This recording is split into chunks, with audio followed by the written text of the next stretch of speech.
खौफनाक हवेली। रात का समय था। चारों ओर घना अंधेरा छाया हुआ था। गांव के पास एक पुरानी हवेली थी जिसके बारे में कई डरावनी कहानियां मशहूर थीं। लोग कहते थे कि उस हवेली में एक चुड़ैल का साया है जो रात के समय वहां भटकती है। एक रात 3 दोस्त राहुल, अजय और सीमा ने तय किया कि वो इस हवेली के रहस्य का पता लगाएंगे। उन्हें हवेली के भीतर जाने का जोश था। वो अपनी टॉर्च लेकर चल पड़े। हवेली के पास पहुंचते ही हवा का रुख बदल गया और एक ठंडी लहर उनके शरीर में सिहरन पैदा कर गई।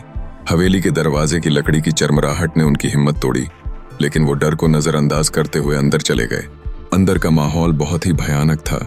चारों ओर पुरानी पेंटिंग्स और फर्नीचर थे जिन पर धूल की मोटी परत जमी हुई थी। अचानक सीमा ने देखा कि एक परछाई उनके सामने से गुजरी। क्या तुमने भी देखा? उसने कांपती हुई आवाज में पूछा। राहुल और अजय ने भी परछाई देखी थी। वो आगे बढ़ते गए, लेकिन तभी उन्हें ऊपर की मंजिल से किसी के हंसने की आवाज सुनाई दी। वो आवाज इतनी भयानक थी कि उनके पैर खुद ब खुद पीछे हटने लगे। लेकिन राहुल ने हिम्मत करते हुए कहा, हम यहाँ सच का पता लगाने आए हैं, चलो देखते हैं।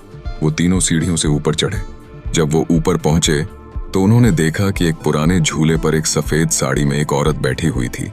उसका चेहरा घूंघट से ढका था। अजय ने धीरे से कहा, हमें वापस चलना चाहिए, ये बहुत खतरनाक है। लेकिन इससे पहले कि वो मुड़ते, वो औरत अचानक उनकी ओर मुड़ी। उसका चेहरा बहुत ही डरावना था। बिना आंखों का खाली गड्ढे, चेहरा जले हुए मांस से भरा हुआ। वो औरत चीखते हुए उनकी ओर बढ़ी। राहुल, अजय और सीमा भागने लगे। वो सीढ़ियों से नीचे उतरे, लेकिन दरवाजा बंद हो चुका था। वो दरवाजे को खोलने की कोशिश करने लगे, लेकिन उनकी आवाज सुनकर वो चुड़ैल भी पीछे पीछे आ रही थी। अचानक दरवाजा खुल गया और वो तीनों बाहर निकलकर भागे। गांव लौटकर उन्होंने हवेली की ओर देखा तो उन्हें वो चुड़ैल दरवाजे के पास खड़ी दिखाई दी। उसकी आंखें सुर्ख लाल थीं और वो उन्हें घूर रही थी। उसके बाद उन तीनों ने फिर कभी उस हवेली का रुख नहीं किया।